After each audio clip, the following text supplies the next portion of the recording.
January 1st, 2017. Solemnity of Mary, the Holy Mother of God. A reading from the book of Numbers. The Lord said to Moses, "Speak to Aaron and his sons and tell them, 'This is how you shall bless the Israelites. Say to them, the Lord bless you and keep you. The Lord let his face shine upon you and be gracious to you. The Lord look upon you kindly and give you peace. So shall they invoke my name upon the Israelites, and I will bless them.'" The word of the Lord.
A reading from the letter of St. Paul to the Galatians. Brothers and sisters, when the fullness of time had come, God sent his Son, born of a woman, born under the law, to ransom those under the law, so that we might receive adoption as sons. As proof that you are sons, God sent the Spirit of his Son into our hearts, crying out, "Abba, Father." So you are no longer a slave, but a son, and if a son, then also an heir through God. The word of the Lord. A reading from the Holy Gospel according to Luke. The shepherds went in haste to Bethlehem and found Mary and Joseph and the infant lying in the manger. When they saw this, they made known the message that had been told them about this child. All who heard it were amazed by what had been told them by the shepherds. And Mary kept all these things, reflecting on them in her heart. Then the shepherds returned, glorifying and praising God for all they had heard and seen, just as it had been told to them. When 8 days were completed for his circumcision, he was named Jesus, the name given him by the angel before he was conceived in the womb. The Gospel of the Lord.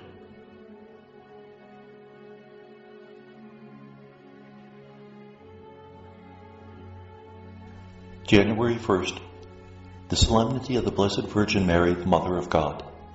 The first reading comes from Numbers 6:22 to 27.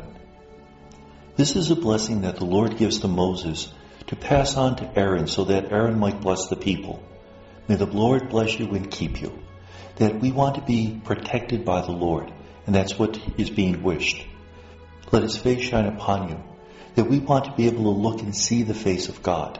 Now obviously in the Old Testament, you can't see the face of God and live, but it's the idea of being in the presence of God, knowing that He's around.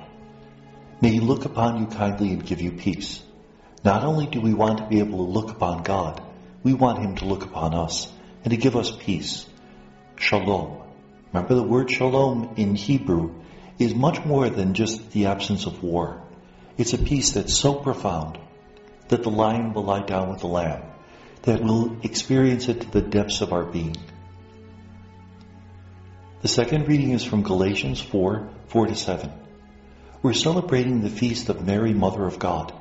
And so this passage reminds us that Jesus was born of a woman. Now, we would expect Paul to say something like, Jesus was born of a virgin. But what's being insisted upon in this passage is the idea that Jesus is truly Jewish. Remember, Galatians was written to a community that wanted to follow Jewish ways. So Paul was telling them, Jesus was truly Jewish, He's truly Jewish, but they don't have to follow the law anymore. Why don't they have to follow the law? Because we've been given the Spirit in our hearts, and that Spirit cries out, Abba, Father. The Holy Spirit within our hearts reveals to us who God is. How do we know the Holy Spirit's in our hearts? I often ask people to try this little experiment. If Jesus were sitting next to them on the pew, what would they most want to hear from Jesus? I love you, I forgive you, I made you the way you are, don't sweat it, something like that. Where are those thoughts coming from? Are we inventing them? We wouldn't dare have the nerve to invent a God that good. Rather, this is a revelation from the Holy Spirit in our hearts, because God is the answer to our deepest aspirations, because it's the Spirit who placed those hopes in our heart. We know we're not slaves anymore. God didn't create us to be slaves like we hear in the Babylonian accounts of creation. God created us to be His children. The Gospel is from Luke 2:16-21. We hear about the shepherds finding the baby Jesus lying in the manger just as they had been told, and they praise and glorify God. Remember how unusual this is, the idea that shepherds would be the first ones to adore the baby Jesus, because shepherds were outcasts in their society, and yet they're the first ones to be called.